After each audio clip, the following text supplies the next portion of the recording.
नमस्कार, स्वागत है आपका पिंडरी जन समाचार में। मैं चतुरेश द्विवेदी आपके सामने तरोताजा खबर लेके प्रस्तुत। खबर है, रीवा से अब घर घर पहुंचेगा मीठा पानी। जल आपूर्ति व्यवस्था के संवर्धन कार्य का डिप्टी सीएम राजेंद्र शुक्ला ने किया भूमि पूजन। खबर विस्तार से अमृत 2.0 योजना के तहत नगर पालिक निगम रीवा क्षेत्रांतर्गत जलापूर्ति व्यवस्था का संवर्धन के कार्य का भूमि पूजन।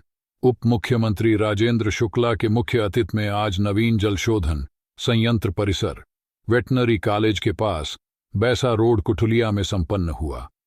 कार्यक्रम की अध्यक्षता प्रतिमा बागरी राज्य मंत्री नगरीय प्रशासन एवं विशिष्ट अतिथि के रूप में उपस्थित रही। रीवा शहर में पेयजल की आपूर्ति हेतु अमृत 2.0 योजना के तहत शासन द्वारा ₹168 करोड़ की स्वीकृति प्रदान की गई।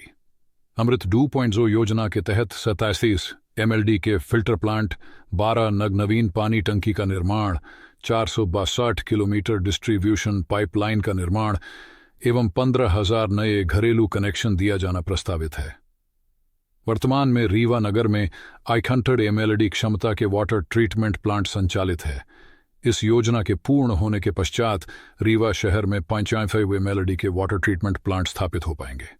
इसी प्रकार वर्तमान में 24 पेयजल टंकी के स्थान पर 410 लाख लीटर क्षमता की 36 टंकियां स्थापित हो पाएगी। रीवा शहर की वर्ष 2040 की अनुमानित जनसंख्या 6.4 लाख को दृष्टिगत रखते हुए यह योजना तैयार की गई है, जिसकी स्वीकृति शासन द्वारा दी गई है। योजना में 135 लीटर पानी प्रतिदिन प्रति व्यक्ति को पहुंचाने का लक्ष्य है। इस दौरान उप मुख्यमंत्री राजेंद्र शुक्ल ने कहा कि 1-1.5 साल में हर घर में मीठा पानी पहुंचेगा। अभी 80% घरों तक मीठा पानी पहुंच रहा था। पत्रकार चतुरेश द्विवेदी की कवरेज। तो कैसे जनता की अपेक्षाओं को पूरा करें। 2003 में जब हमारी सरकार बनी तो आपको आश्चर्य होगा, याद होगा, रीवा छोटा था। जितना बड़ा रीवा आज है उसका 1/4 भी नहीं रहा होगा। अब तो रीवा महानगर बन रहा है। उस समय जब बहुत छोटा था रीवा, तो आधे रीवा को खारा पानी पीना पड़ता था। इसका मतलब कि वहीं पर बोर करते थे, वहीं पर मोटर डाल देते थे और मोहल्ले में सप्लाई कर देते थे। अब वो पानी खारा, तो खारा पानी सप्लाई होता। तो मैं जब विधायक बना तो मैंने जब देखा परेशानी, तो मैंने कहा कि किसी से खुद दुश्मनी हो। हमने कहा ये क्यों नहीं, इतने रीवा इतना बड़ा नहीं था, हर घर में फिल्टर प्लांट बना के पानी सप्लाई कर दिया जाता। उनका जरूर जनता से बड़ी दुश्मनी रही होगी, क्योंकि यदि किसी से खूब दुश्मनी हो तो उसके खिलाफ ना तो झगड़ा करो, ना उसके खिलाफ मुकदमा, फर्जी मुकदमा कायम कराओ। सिर्फ उसके घर में खारा पानी सप्लाई कर दो, वैसे वो घर परेशान हो। आधे रीवा को खारा पानी पीना पड़ता। तो हमने अभियान चलाया कि एक घर में मीठा पानी जब तक पहुंचा नहीं देंगे चैन की सांस नहीं देंगे। और आप देखिए कि 27.5 MLD पानी से 58 MLD पानी हो गया। आप कल्पना करिए, 2 गिले से ज्यादा। और 16 टंकियां थी तो 24 टंकियां हो गई। 150 किलोमीटर ही डिस्ट्रीब्यूशन पाइपलाइन थी, जिसकी वजह से खारा पानी पीना पड़ता था। 555 किलोमीटर हो गई।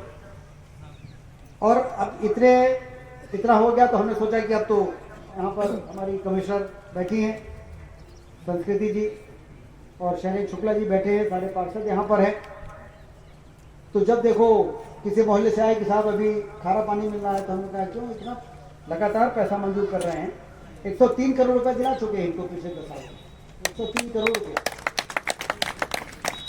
तो कहेंगे साहब वो जिस तेजी से काम हम करते हैं उससे ज्यादा तेजी से रीवा बढ़ रहा है, तो डिमांड बढ़ जाती है। तो हमने कहा इस बार हिसाब लगाओ कितना रीवा 30 साल में बढ़ सकता है, पहले इसका हिसाब लगेगा।